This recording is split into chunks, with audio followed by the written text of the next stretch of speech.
Sehingga disebutkan pula dalam kitab ini bahwa inti dakwah para nabi itu adalah mengingkari sembahan selain Allah dan hanya menerima Allah SWT saja ya sebagai satu-satunya sembahan ya.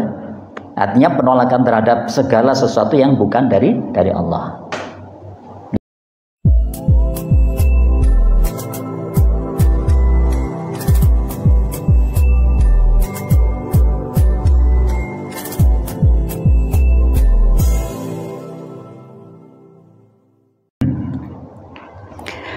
Bismillahirrahmanirrahim. Assalamualaikum warahmatullahi wabarakatuh. A'udzu billahi minasyaitonir rajim. Bismillahirrahmanirrahim. Alhamdulillahirabbil alamin. Alhamdulillah alladzi arsala rasulahu bil huda wa dinil haqq wa kafa billahi syahida. Thumma alladzi unzila al-Qur'an fi syahri Ramadan hudan linnas wa bayyinatin minal huda wal furqan. Hatta alladzi anzala sakinah fi qulubil mu'minin liyasadu imani ma imanihim. Asyhadu an la ilaha illallah wahdahu la syarika lah wa asyhadu anna Muhammadan abduhu wa rasuluhu la nabiyya ba'dah. Allahumma shalli wa sallim wa barik ala habibina safina qudwatina sayyidina Muhammadin wa ala alihi wa ashabihi ajmain. Bapak Ibu jamaah Masjid Uhaslam yang dirahmati Allah, marilah silaturahim dan majelis taklim kita ini sama-sama kita awali dengan baca basmalah. Bismillahirrahmanirrahim. Bapak Ibu yang dirahmati Allah, maka tentunya puji syukur mari kita panjatkan kehadirat Allah Subhanahu wa taala, zat yang telah memberikan kenikmatan pada kita semua, nikmat iman, nikmat Islam, nikmat kebahagiaan, nikmat keluarga dan nikmat-nikmat yang lain. Maka tentunya pada kesempatan malam ini adalah kita bersyukur pada Allah Subhanahu wa taala karena kita diberikan kesempatan untuk dihadirkan di tempat yang mulia bersama orang-orang mulia dalam rangka mengkaji kitab yang mulia yang insyaallah pasti dicatat Allah sebagai satu pahala kemuliaan, dan semoga ini menjadi sebab Allah akan kumpulkan kita semua bersama dengan keluarga kita di tempat yang mulia, yaitu surganya Allah Subhanahu wa taala. Allahumma amin. Maka tentunya salat dan salam senantiasa kita haturkan pada junjungan kita, kekasih kita, tauladan kita, Nabiullah, Nabi Agung, Nabi Suhan Muhammad sallallahu alaihi wasallam beserta keluarga, sahabat dan para pelanjut lisannya, dan semoga Allah menetapkan kita sebagai orang yang senantiasa istiqomah untuk mengikuti risalah beliau. Allahumma amin. Bapak Ibu yang dirahmati Allah, maka tentunya kita tadi di majelis yang mustajabah, di majelis yang senantiasa dihadir para malaikat untuk ucapan pada Allah. Semoga Allah melimpahkan rahmat, hidayah dan barokahnya atas diri kita, atas keluarga kita, dan atas putra putri kita semua. Allahumma amin. Maka tentunya kita juga doakan kepada keluarga besar jamaah Masjid Ukhuwah Islamiyah ya. Semoga Allah beri kesembuhan buat yang sakit ya. Allah berikan jalan keluar yang terbaik ya, yang diuji Allah dengan masalah-masalah kehidupan, dan tentunya kita semua berharap keberkahan Allah senantiasa melimpah di kita di bulan Sa'ban dan kita dijumpakan dengan bulan Ramadan. Allahumma barik lana fi Sya'ban wa balighna Ramadan bi rahmatika ya arhamar rahimin. Allahumma amin. Bapak Ibu yang dirahmati Allah, pada kesempatan malam hari ini kita akan masuk ya, pada satu bab al-wala wal bara ya. Ini merupakan satu kunci atau inti ya daripada dua kalimat syahadah kita, yakni asyhadu an la ilaha illallah wa asyhadu anna Muhammadar Rasulullah. Di mana kemarin setelah kita bahas nih, di bab sebelumnya, yang pertama yakni bagaimana kita bicara terkait dengan ahamatu syahadatain ya, yakni urgensi atau pentingnya dua kalimat syahadah. Kemudian kita coba juga menguatkan terkait kalimat yang awal, kalimat persaksian yakni asyhadu itu sendiri deh. Kemudian berikutnya kemarin kita lanjutkan dengan kalimat al-ilah ya, atau ilah yang bermakna ilahun, alihah dan al-ilahun ya. Kemudian pada malam hari ini kita masuk pada satu kalimat ya, satu tema yang terkait dengan keseluruhan dua kalimat saya tersebut, yakni asyhadu an la ilaha illallah wa asyhadu anna Muhammadar Rasulullah. Bapak Ibu yang Allah, di mana disampaikan di dalam Al-Qur'an surat An-Nahl ya, ayat ke-36 ya. A'udzubillahi minasyaitonir rajim. walaqad ba'atsna fi kulli ummatin rasulan an ibudullaha wajtanibut taghut faminhum man hadallahu wa minhum ma haqqat alaihi dhalalah fasiru fil ardi fanzuru kaifa kana aqibatul mukadzibin. Ya, jadi walaqad ba'atsna fi kulli ummatin rasulan, ya. Jadi dan sungguh kami telah mengutus, ya, seorang rasul untuk setiap umat, ya. Yang mereka untuk menyuruhkan apa? Anibudullaha wajtanibut taghut. Yani sembahlah Allah dan jauhlah taghut. Ya, jadi ini semua rasul itu perintahnya adalah bagaimana kita diperintahkan untuk senantiasa menyembah pada Allah dan menjauhi taghut, gitu ya, atau taghut. Kemudian di antara mereka manusia sudah mendapatkan itu semua, yang terjadi apa? Faminhum man hadallahu wa minhum man haqqat alaihi dhalalah. Ya. Kemudian di antara mereka ada yang diberikan petunjuk oleh Allah dan ada pula yang dalam tetap dalam kesesatan yang nyata. Jadi Bapak Ibu Allah, begitu disampaikan atau Rasul datang kemudian menyampaikan risalah anibudullah wajtanibut taghut, itu akan terpecah menjadi dua kelompok besar. Yang pertama Allah berikan hidayah, insyaallah alhamdulillah kita termasuk orang dapatkan hidayah, gitu ya. Tetapi tidak banyak yang mereka senantiasa faman haqqat alaihi dhalalah, ya. Jadi mereka tetap di dalam kesesatan yang begitu nyata, ya. Sehingga fasiru fil ardi fanzuru kaifa aqibatul mukadzibin. Jadi maka berjalanlah kamu di muka bumi dan perhatikanlah bagaimana kesudahan orang-orang yang mendustakan Rasulullah. Itu artinya kita semua tahu, ya. Jadi mulai dari Nabiullah Adam alaihissalam dan seterusnya sampai dengan Nabi Isa, ya. Jadi mereka yang mendustakan Rasul pasti mendapatkan satu siksaan baik di dunia maupun di akhirat, ya. Termasuk juga umat Rasulullah SAW, ya, walaupun Rasulullah menjaga sedemikian rupa sehingga akal azabnya ini tidak diberikan di dunia atau disegerakan, tetapi lagi-lagi ada dosa-dosa tertentu yang itu saat mereka tidak mengikuti ajaran Rasulullah, maka mereka mendapatkan siksa di dunia, apalagi juga siksa di akhirat. Bapak Ibu yang Allah, maka tentunya kita berangkat dari satu kalimat utama di dalam syahadah yang pertama. Jadi syahadah yang pertama adalah asyhadu an la ilaha illallah, maka kalimatnya adalah kalimat la ilaha illallah. Jadi kalimat tersebut. Sehingga Bapak Ibu yang Allah, kita bisa perhatikan, ya, jadi kalimat ini, kalimat la ilaha illallah ini memiliki 4 suku kata. Oke, saya yakin kita semua paham, ya. Lagi-lagi para orang-orang kafir Quraisy dulu, ya, atau orang-orang yang menolak agama ini tahu persis, gitu ya, konsekuensi dari kalimat syahadat tersebut. Begitu juga orang-orang yang mereka tahu persis akan itu kemudian dia masuk Islam, maka dia akan begitu kokoh karena paham betul akan makna kalimat la ilaha illallah.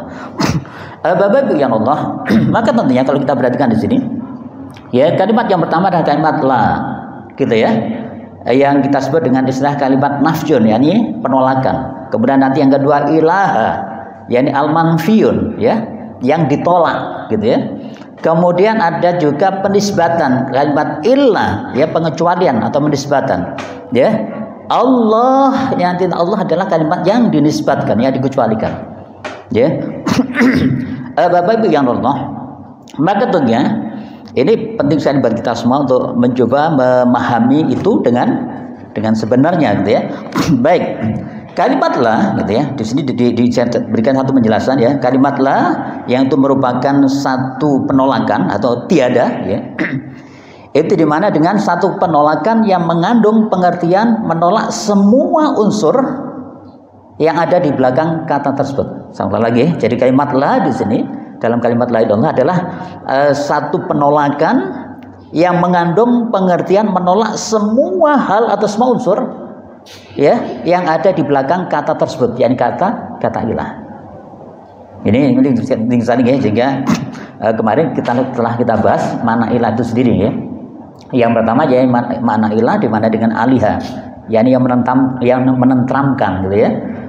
Sehingga ini hati-hati kalau nanti misal kita sampai merasa tentram dengan sesuatu selain Allah, nah ini ada satu unsur kesyirikan, gitu ya. Kemudian yang kedua kemarin yakni mana ilaha kita main dengan al-ilahun, yakni yang kita sembah, gitu ya. Sehingga kalaupun itu kita kita menyembah ya selain Allah, maka di sini ada satu hal yang salah.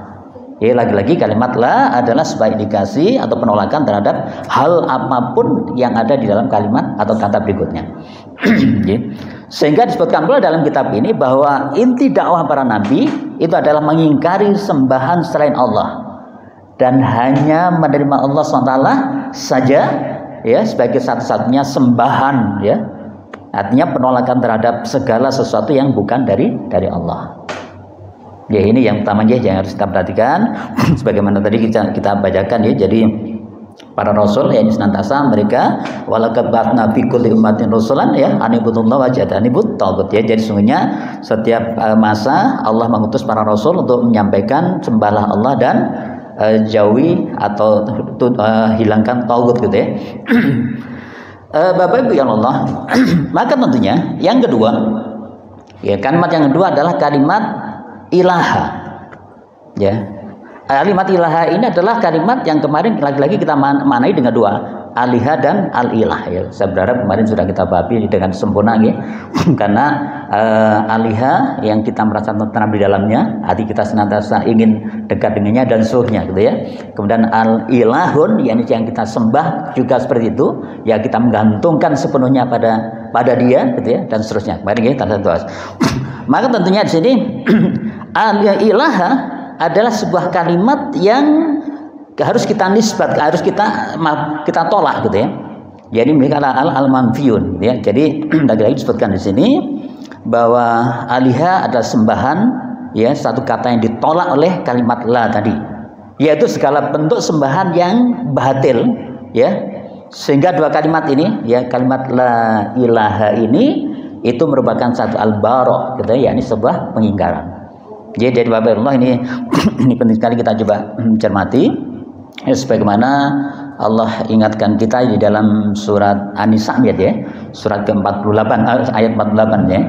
yakni sesungguhnya Allah telah mengampuni dosa syirik. Maaf ya, Allah tidak akan mengampuni dosa syirik, dan Allah akan mengampuni segala dosa selain dosa syirik. Ya, artinya lagi-lagi ini sebuah pengingkaran yang tidak boleh, tidak harus kita lakukan. Ya, baik.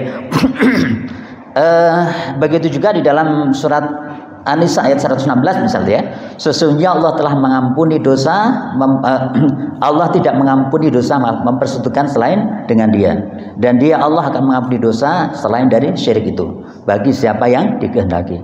Sehingga barang siapa yang mempersekutukan sesuatu dengan Allah, maka sesungguhnya ia telah sesat sejauh-jauhnya. Ya, subhanallah, Bapak Ibu Allah, ini penting sekali bagi kita semua, termasuk dalam sebuah hadis yang diriwayatkan oleh Imam Ahmad ya, dari Abu Dzar Al-Ghifari. Beliau berkata, Rasulullah bersabda, tidak ada hamba yang mengucapkan tidak ada Tuhan melainkan Allah, ya, mengucapkan la ilaha illallah, kemudian ia meninggal ya dengan meyakini bacaan tersebut, kecuali dia masuk surga.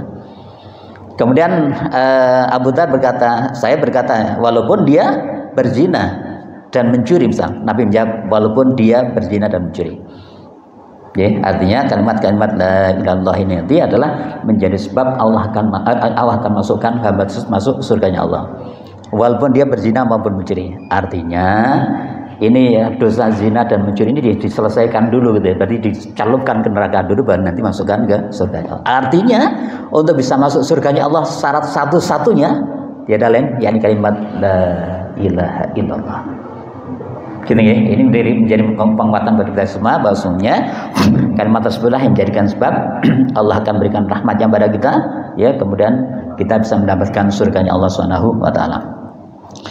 Baik, Allah. Kemudian di dalam surat 47 misalnya ayat ke-19 ya, Allah berfirman, maka ketahuilah bahwasanya tidak ada Tuhan melainkan Allah, dan mohonlah ampunan bagi dosamu dan bagi dosa orang-orang mukmin, laki-laki dan perempuan. Ya, sehingga saat kita mohon Allah maghfir lil muslimina wal mu'minina wal mu'minat al ahya'i minhum wal amwat, ini kita melaksanakan perintah Allah di surat tersebut gitu ya. Dan Allah akan mengetahui tempat kamu berusaha dan tempat tinggalmu nanti gitu ya. Baik. Bapak Ibu yang dirahmati Allah, ini yang pertama ya.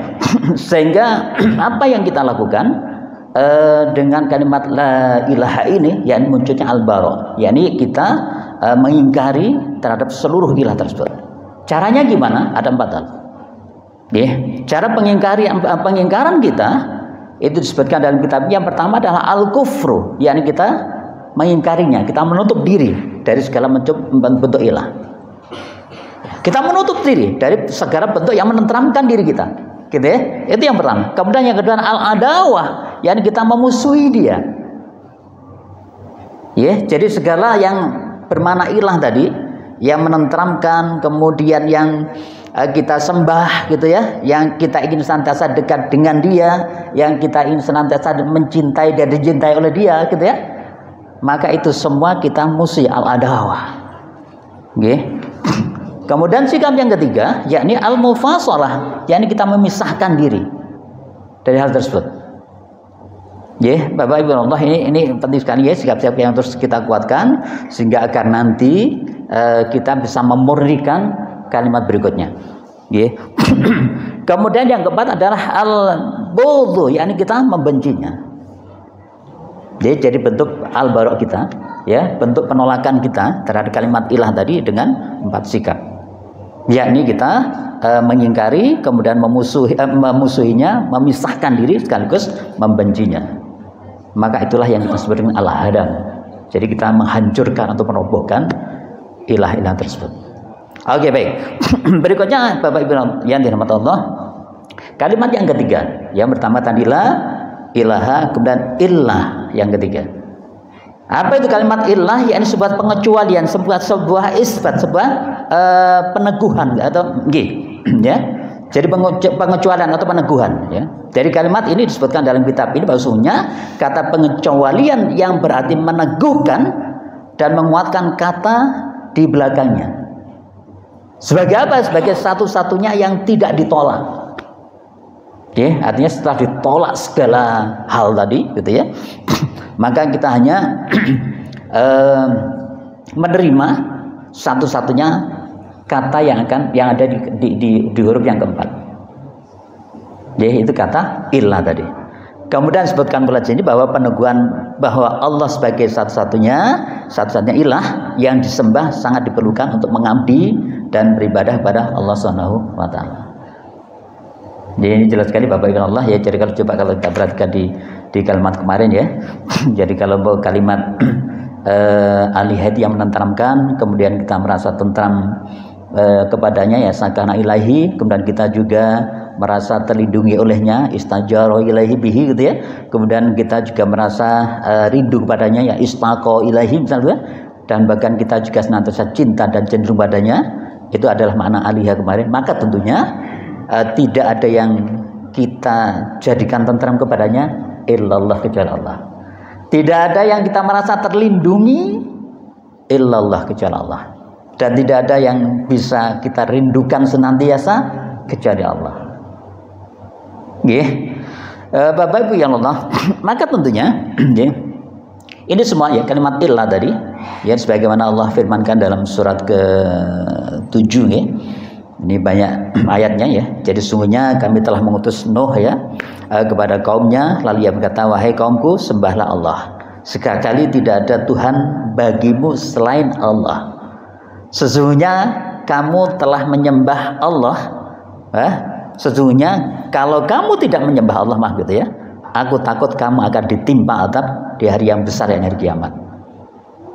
Ayat 59, ayat 65-nya, dan kami telah mengutus kepada kaum Ad, saudara mereka yang Hud. Ia berkata, hai kaumku, ya, sembahlah Allah. Sekali-kali tidak ada Tuhan bagimu selain Allah. Maka mengapakah kamu tidak bertakwa kepada Allah? Kemudian di ayat 65 disebutkan dan kami telah mengutus kepada kaum Samud, saudara mereka Soleh. Ia berkata, hai kaumku, sembahlah Allah. Sekali-kali tidak ada Tuhan melainkan bagimu selain Allah. Sesungguhnya telah datang bukti yang nyata kepadamu dari Tuhanmu. Kemudian ayat 73-nya, unta betina Allah itu telah menjadi tanda bagimu, maka biarkanlah dia makan di bumi Allah dan janganlah kamu mengganggunya dengan gangguan apapun, maka kamu ditimpa siksanya pedih.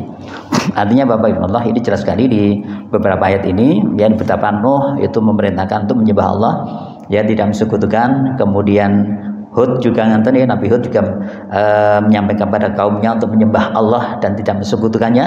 Kemudian kaum Samud ya, yang kemudian Nabi Soleh juga melakukan hal yang sama. Artinya lagi-lagi di sini satu peneguhan ya, bahwasanya seluruh para nabi itu tidak lain hanya memerintahkan kaumnya untuk menyembah Allah Subhanahu wa taala. Baik. Kemudian Bapak Ibu Allah, kata ilah tadi, yakni sebuah isbat, sebuah peneguhan atau pengecualian. Apa yang diteguhkan, apa yang dikecualikan, yakni kalimat Allah. Siapa kalimat Allah? Itu yang dimasbutkan, yang dikecualikan. Ya, jadi disebutkan di dalam sini bahwa kata yang dikecualikan itu adalah Allah, lafdzul jalalah. Allah Subhanahu wa taala. Apa? Yakni sebagian dikecualikan dan sekaligus yang diteguhkan dari ilah yang lainnya. Artinya yang diharapkan hanya Allah, yang ditakuti hanya Allah, ya, yang diikuti hanya Allah, yang dicintai hanya Allah. Ya, yang ini kita sebut dengan al-wala gitu ya, yakni loyalitas kita. Jadi kalau tadi al-bara, yang bagaimana kita mengingkari, maka berikutnya kalimat illallah itu adalah kalimat loyalitas. Ya, jadi jelas Bapak Ibu, jadi di sini jelas sekali betapa dua kata pertama itu sebuah bentuk penolakan terhadap segala hal ilah gitu ya, yang kita bahas sebelumnya ya. Kemudian kalimat yang dua berikutnya illallah adalah kalimat loyalitas kita, tahu dengan bahasa kalimat mono loyalitas kita. Bapak Ibu yang dirahmati Allah, kalaupun tadi al-bahra itu sifatnya adalah kita mengingkari, memusuhi, kemudian memisahkan diri dan membenci, maka tentunya al-wala ya, loyalitas ini kita berikan dalam bentuk apa? At-ta'ah, yakni kita mentaatinya. Itu yang pertama. Ya, sami'na wa ata'na. Ya, kemudian dalam bentuk apa lagi? Yakni kita senantiasa membela an-nasru. Ya. Ya, ya lunamanu intan surlah, tolonglah Allah. Maka yang surkum Allah akan menolong kalian. Wa yusabbit aqdamakum, dan Allah akan meneguhkan pendirian kalian. Jadi bentuk loyalitas kita yang kedua adalah bagaimana kita senantiasa an-nasrun, yakni membela dan membela agama Allah, membela Allah. Baik. Kemudian yang ketiga Bapak Ibu Allah, bentuk loyalitas kita pada Allah yakni kita senantiasa al-qurbu, yakni mendekat. Ya, sebentar lagi masuk bulan Ramadan. Ini penting buat kita semua ya. Ini kesempatan kita senantiasa dekat dengan Allah. Senantiasa kita untuk senantiasa mentaati seluruh perintah Allah. Ya. Jadi subhanallah ya. Kemudian nanti bentuk al-wala yang keempat ya, yakni adalah al-mahabbah, yakni kita mencintainya. Kesempatan kita untuk menjadi kekasih Allah. Ya, bulan Ramadan mungkin bulan-bulan yang sebelumnya sudah kita lakukan, tetapi bulan Ramadan nanti banyak sekali ibadah-ibadah sunnah ya, selain wajib. Nah, yang lagi-lagi Allah berikan satu kemuliaan, Allah berikan satu kelebihan. Jadi kita ada sholat taraweh gitu ya, ada tilawatil Quran ya, kemudian bahkan ada satu malam yang senantiasa kita idam-idamkan bersama, yaitu malam Lailatul Qadar. Gitu ya. Sehingga Bapak Ibu pada kesempatan yang lain ini penting buat kita semua untuk menunjukkan loyalitas kita kepada Allah SWT, khususnya di bulan Ramadan nanti. Ya, salah satunya dengan mahabbah, dengan mencintai Allah. Ya, sebagaimana di dalam sebuah hadis qudsi ya, yang kemarin di kitab yang sebelum yang pertama ya, itu disampaikan sesungguhnya Allah menyatakan perang terhadap orang-orang yang memusuhi kekasihnya. Siapa? Wali Allah. Ya, Allah lagi-lagi menyatakan perang pada orang yang memusuhi kekasihnya, kekasih Allah. Apa? Wali Allah. Siapa kekasih Allah itu? Ya, mereka yang senantiasa melaksanakan amalan-amalan wajib ya, maktubah. Dalam rangka untuk taqarrub ila Allah ya. Itu taqarrub, untuk mendekat ya, untuk mendekat pada al-qurbun. Jadi kalau kemarin di Masjid Baitul Salam sempat kita bahas ya, jadi ada Nu'man itu bertanya pada Rasulullah, ya Rasulullah, jika saya melaksanakan sholat wajib saja, sholat maktubah ya, sholat 5 waktu saja, kemudian puasa Ramadan saja, kemudian menghalalkannya halal dan menghalalkannya haram, adkhulul jannah, apakah kau masuk surga? Apa jawab Rasul? Ya, nah. Lagi kenapa? Masuk surga tanpa ke neraka ini maksudnya. Jadi benar masuk surga langsung. Oleh Nu'man disampaikan di hadis tersebut. Lagi-lagi Allah, Bapak Ibu yang dirahmati Allah, ini lagi memberikan satu kekuatan pada kita bahwa untuk menjadi kekasih Allah syarat utamanya adalah bagaimana kita melaksanakan kewajiban dan meninggalkan larangan. Untuk apa? Untuk taqarrub ila Allah. Sehingga jelas kalau kita perhatikan dengan apa yang kemarin kita bahas di sebelumnya ya, bahwa saat kita merasa takut sama Allah ya, al-khauf ya, kita takut pada Allah, itu bukan berarti kita menghindari, malah kita mendekat, al-qurb. Ya. Untuk apa? Untuk menjadi kekasihnya. Kemudian bahasa Allah ya, mereka melaksanakan ibadah-ibadah wajib tadi untuk mendekatkan ibadah Allah. Dan mereka ini melaksanakan ibadah sunnah sebanyak-banyaknya hingga aku mencintai dia. Dialah kekasihku. Ya, lagi-lagi Bapak Ibu Allah, ini kesempatan kita di bulan Ramadan ya. Jadi tolong dijaga betul ya. Ada satu malam Lailatul Qadar yang ingin kita raih. Dan lagi-lagi saat kita bicara malam Lailatul Qadar ini itu banyak pendapat nih, ada yang mengatakan malam ganjil, ada yang mengatakan 10 hari terakhir gitu ya, ada yang mengatakan pokoknya di malam hari. Artinya yang paling aman ya, yang paling aman bagi kita untuk bisa mendapatkan malam Lailatul Qadar, yakni bagaimana kita menjaga seluruh malam di bulan Ramadan. Menjaga seluruh malam di bulan Ramadan. Kalau itu sudah kita jaga, itu pasti kita dapatkan malam Lailatul Qadar. Maka caranya minimal ya, seringkali kami sampaikan minimal jaga 3 hal. Yang pertama ya, ini sholat jamaah sholat isya. Kemudian yang kedua jamaah sholat subuh. Dan yang ketiga adalah sholat taraweh sampai dengan selesai. Ini penting kami sampaikan ya. Jadi kenapa? Karena sebagaimana Rasul sabdakan, barang siapa yang sholat isya berjamaah, dia mendapatkan keutamaan ya, selain keutamaan berjamaah, dia mendapatkan pahala keutamaan sholat yang mulai setengah malam.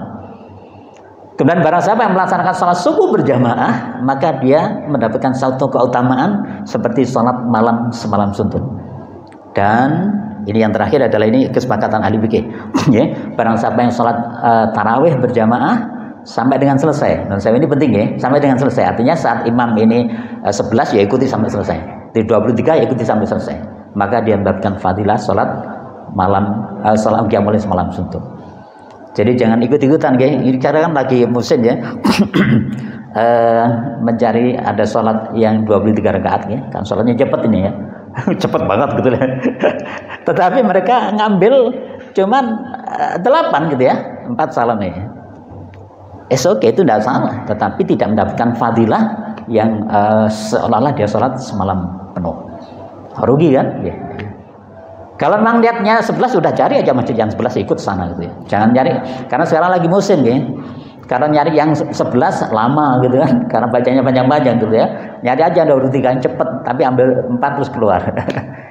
Ya, itu nggak ada yang terjadi zaman Rasulullah. Artinya lagi-lagi ambil dimanapun jenengan ada sampai dengan itu, dan akan mendapatkan fadilah tersebut. Artinya kalau Bapak Ibu Allah, begitu mulai malam Ramadan pertama ya, kita sudah melaksanakan itu semua ya, sholat isya berjamaah, sholat subuh berjamaah plus sholat tarawih sampai dengan tuntas, maka kita akan mendapatkan fadilah 2,5 malam tiap hari. Ya, sehingga kalau tuh nanti di salah satu malam itu turun malam Lailatul Qadar, kita mendapatkan fadilah tersebut. Ya, syukur kalau kita tambah dengan yang amalan yang lain ya, tilawatil Quran dan sebagainya. Ya, malam kemudian kita tambah dengan qiyamul lail, okay, itu boleh gitu ya. Baik. Baik Bapak Ibu Allah, ya, lagi-lagi kalimat la ilaha illallah itu adalah sebuah kalimat di mana satu sisi ada sebuah penolakan yang begitu kuat terhadap apa? Terhadap ilah. Dengan cara apa? Dengan cara mengingkari, memusuhi, memisahkan diri dan membencinya. Kemudian kita hancurkan dengan al-hadam gitu ya. Di saat yang sama kita memberikan loyalitas kita hanya illallah, hanya kepada Allah saja. Dengan cara apa? Yang dengan cara mentaatinya, membelanya, bela Allah gitu ya. Kemudian mendekatkan diri pada Allah sekaligus mencintai Allah. Maka itu yang kita sebut dengan al-bina, yakni kita membangun atau menegakkan hal tersebut. Sehingga Bapak Ibu Allah, kalau kita telah merobohkan seluruh bentuk ilah tadi, ya, kemudian sekaligus kita membangun hanya Allah saja, itulah yang kita sebut dengan ikhlas. Ya, jadi seluruh amalan kita tidak lain hanya untuk Allah. Qul inna salati wa nusuki wa mahyaya wa mamati lillahi rabbil alamin. Ya, ini sesungguhnya kita telah mengamalkan di dalam surat Al-Bayyinah ya. A'udzubillahi minasyaitonir wa ma umiru illa liya'budullaha mukhlishina lahud-din hunafa wa yuqimus sholata wa yutuz zakata wa hum raji'un. Jadi sungguh tidak perintahkan kalian ya untuk menyembahku kecuali ikhlas dalam beragama, menegakkan salat, menunaikan zakat dan sama-sama rukuk di hadapan Allah Subhanahu wa taala. Ya sallallahu lagi-lagi ini penting kami sampaikan. Baik, ada beberapa hal ya. Yang terkait dengan al-wala ini, loyalitasnya. Di dalam kitab ini ya, saya coba singgung ya. Jadi yakni di mana kalimat ilah tadi, illallah tadi itu berarti pengukuhan sepenuhnya kepada wali Allah, yaitu kepemimpinan Allah. Artinya selalu mentaati dan seterusnya tadi ya. Ada sebuah kisah yang menarik Bapak Ibu. Ya, ini saya yakin kita semua sering dengar ya hadis ini. Yakni ada sebuah kisah ya. Dikisahkan Rasulullah sebelumnya ada seorang laki-laki ya, disebutkan ya, yang dikisahkan oleh Abu Said Sa'ad bin Malik bin Sinan Al-Khudri. Jadi Rasulullah bersabda, sebelum kalian ada seorang laki-laki membunuh 99 orang. Ini saya yakin sering kita dengar ya. Ini tentang hadis Rasulullah. Oke, hadis Rasulullah. Bangingkasan bahwa Rasulullah bersabda, sebelum kalian ada seorang laki-laki yang telah membunuh 99 orang. Ini terjadi di luar kota Madinah ya. Kemudian laki-laki ini bertobat ya. Dia bertanya kepada masyarakat yang ada di situ, adakah orang alim di sini? Maka ditunjukkan kepada mereka, ya, ditunjukkan pada mereka ada seorang alim yang kebetulan dia seorang rahib dari Bani Israel. Udah hidup sudah. Oh. Ya, dan datanglah dia kepada rahib tersebut menyampaikan bahwa wahai orang alim, wahai rahib gitu ya, saya telah membunuh 99 orang. Kemudian bisakah saya bertobat? Apa jawab rahib tersebut? Tidak bisa. Ya. Maka rahib itu dibunuh sekalian. Lagi nih sebuah hadis ya. Sehingga kena 100. Setelah itu kemudian si ini tanya lagi, adakah orang alim? Akhirnya ditunjukkan orang alim, ya, nggak dikisahkan orang alim seperti apa.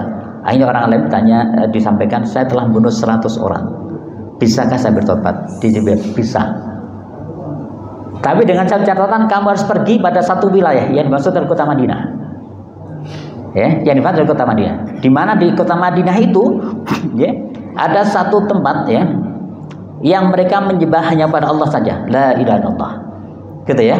Kemudian orang-orangnya begitu luar biasa yang untuk melaksanakan perintah Allah tersebut. Sehingga kamu kalaupun mau bertobat, datanglah ke wilayah tersebut, jangan pernah kembali. Ini kisah laki-laki tersebut yang telah membunuh 100 orang. Kemudian dia melakukan nasihat si orang alim ini, kemudian dia berangkat menuju kota Madinah. Yang terjadi apa Bapak Ibu? Si laki-laki ini belum sampai kota Madinah, itu telah meninggal. Ya. Karena meninggal akhirnya dua malaikat ya disebutkan dikisahkan ya, malaikat rahmat ya dan malaikat yang azab gitu ya. Itu mereka berebut. Ya kita semua tahu ya kalau seorang meninggal gitu ya. Kemudian nanti begitu dia husnul khatimah, rasul khatimah. Kalau husnul khatimah itu dia akan dibawa oleh malaikat rahmat untuk ditunjukkan tempatnya nanti. Ya ini tempatnya surganya. Sehingga baunya harum dan sebagainya. Tetapi kalau dia su'ul khatimah, meninggal dengan maka dibawa oleh malaikat azab gitu ya. Yang baunya enggak enak, bahkan nanti enggak sampai ini langsung diturunkan lagi, dilempar ke tanah. Dua malaikat ini berebut. Ya. Kemudian Allah utus malaikat lain ya, berubah manusia untuk menyampaikan pada dua malaikat tersebut, oke, coba kamu ukur. Coba kamu ukur antara tempatnya ini antara kota Madinah plus dengan tempatnya dia. Ternyata begitu diukur lebih dekat dengan kota Madinah. Subhanallah. Bapak Ibu Allah, ini penting sekali. Dan itulah yang menjadikan sebab dia memiliki sebuah loyalitas. Dia telah meninggalkan seluruh keburukan dia, membunuh 100 orang dari untuk menuju satu pertobatan. Dia menjadi husnul khatimah. Subhanallah. Ada pertanyaan sedikit? Yes, monggo. Terima kasih atas waktu yang telah diberikan. Yang pertama, saya tidak mempermasalahkan 20 apa 8 rakaat. Cuma kalau 20 rakaat ini kan sudah diatur oleh ulama dari malam pertama ke 15 itu mulai dari Alhaakumut Takasur rakaat pertama, rakaat kedua Qul huwallahu ahad Allahus samad dan selesai. Sedangkan malam ke-16 di bawah ayat inna anzalnahu fi lailatul qadr ilah sampai selesai. Itu kemudian rakaat itu yang kedua. Sedangkan rakaat pertama tetap Alhaakumut Takasur. Rakaat yang kedua inna anzalna tadi. Jadi yang menjadi pertanyaan saya di sini, mana lebih bagus kita bawa ayat itu sempurna satu surat, atau kita bawa kita comot-comot misalnya ayat yang sudah biasa kita bawa, misalnya ya ayyuhallazina amanu taqullaha wal tanzur, ayat-ayat yang terkenal lah. Nah, itu mana bagus? Itu yang pertama. Yang kedua, sama-sama telah kita mengetahui bahwa witir itu ada 21 dan ada yang 3 langsung. Ya. Jadi yang menjadi pertanyaan saya, yang 21 ini pernah saya mendengar dari ulama juga,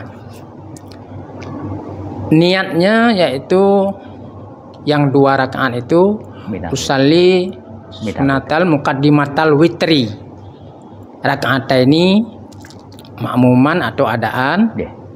Nah, sedangkan yang 1 rakaatan.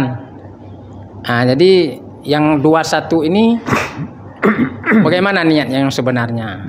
Ketika 2 rakaat, misalnya kita pakai seperti tadi muqaddimah witir, usalli sunatal muqaddimatal witri, rakaat ini.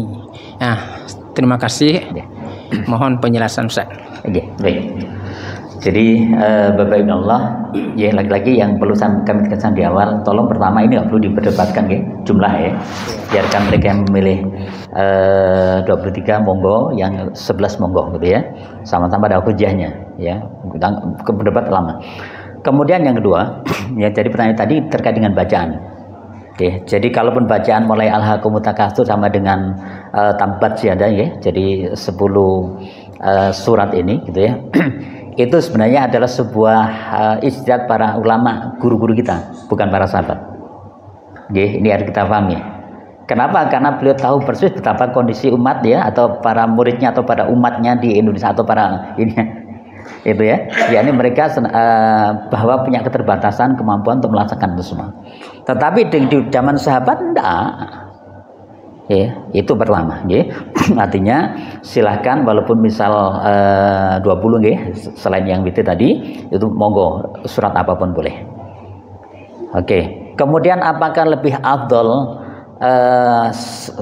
surat dipenggal ya, ayat sekian ayat ya dibanding atau sempurna surat betul ya.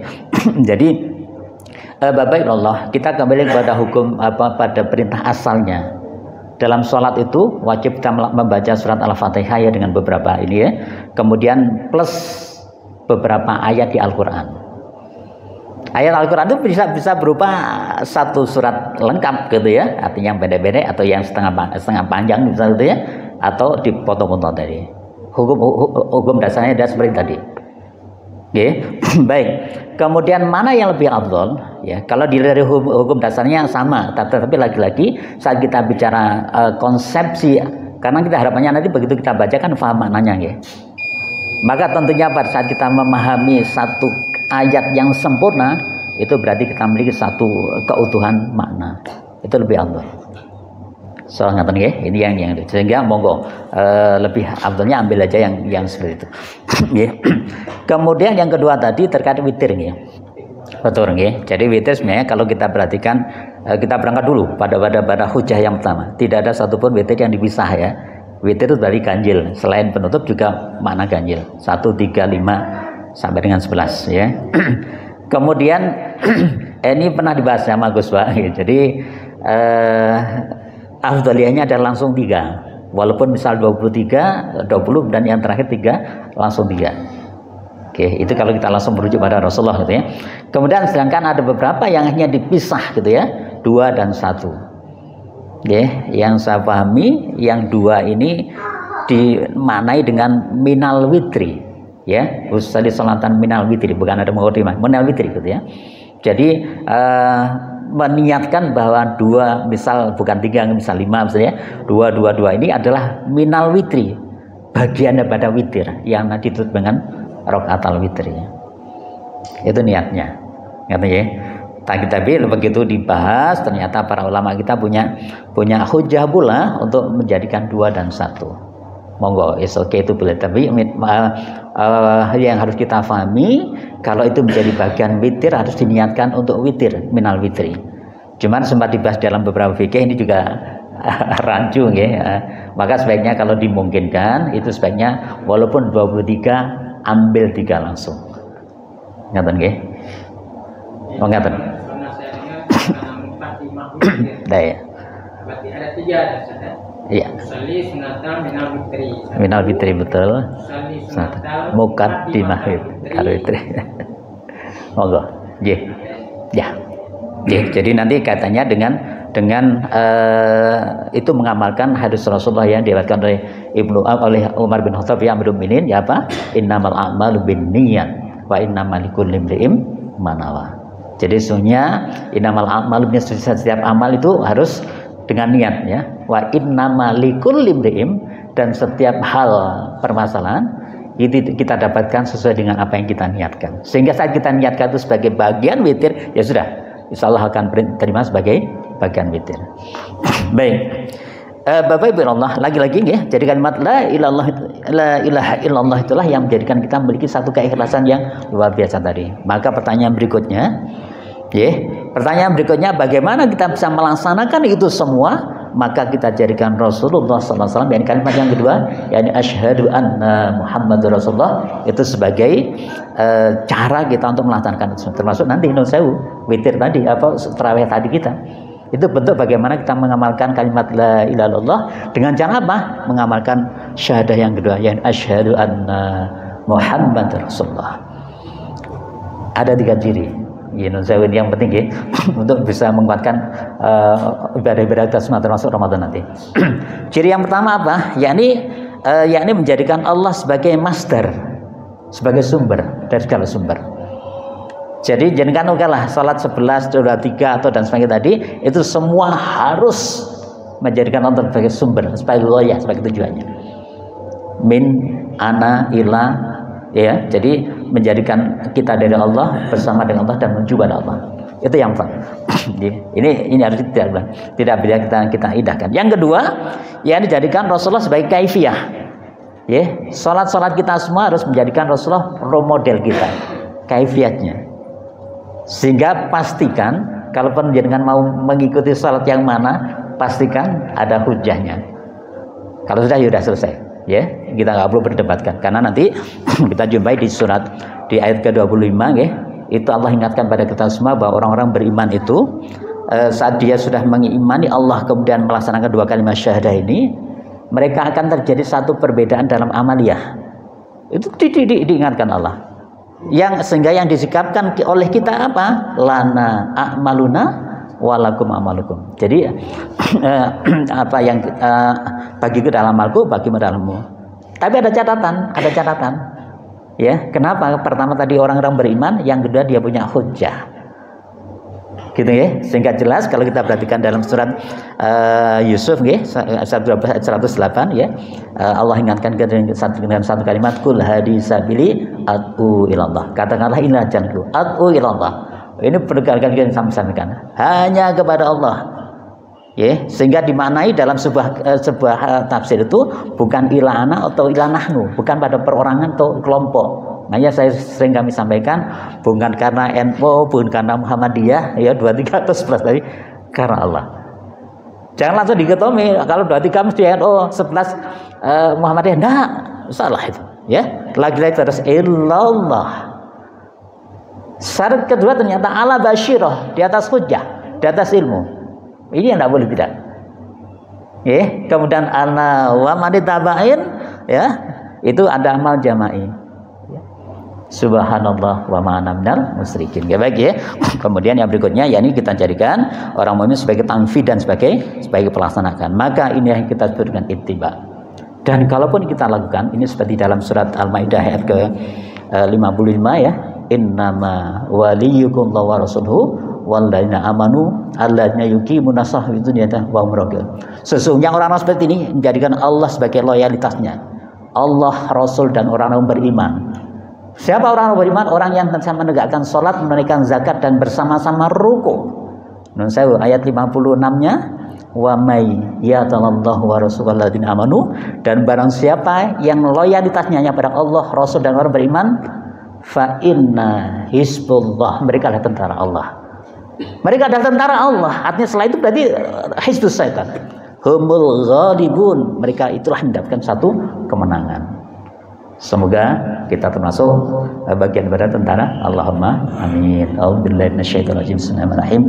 Allahumma shalli ala sayyidina Muhammad alhamdulillahirabbil alamin. Allahumma ighfir lil muslimina wal mu'minina wal mu'minat al-ahya'i minhum wal amwat innaka sami'un qaribun mujibud da'wat ya qadiyal hajat. Allahumma ighfir lana dhunubana wa li ikhwanina alladziina sabaquna bil iman wa la taj'al fi qulubina ghillan lil ladzina innaka ra'ufur rahim. Allahumma ansur lil mujahidin wal muslimin fi Palestin. Allahumma sallimna wal muslimin wal mujahidin fi Palestin. Allahumma a'izzul Islam wal muslimin wal mujahidin fi Palestin wa fi Indonesia wa fi kulli makan wa zaman. Allahumma arinal haqqa haqqan warzuqna ittiba'ah wa arinal batila batilan warzuqna ijtinabah. Allahumma inna na'udzu bika min ilmin la yanfa wa qalbin la yahsha wa amalin la yurfa wa du'ain la yusma. Rabbana atina fid dunya hasanah wa fil akhirati hasanah wa qina adzabannar wa adkhilna jannata mal abrar ya aziz ya ghaffar ya rabbal alamin. Subhana rabbika rabbil izzati amma yasifun wa salamun alal mursalin walhamdulillahi rabbil alamin. Saya mohon maaf. Ihdinas siratal mustaqim billahi taufiq wal hidayah. Wassalamualaikum warahmatullahi wabarakatuh.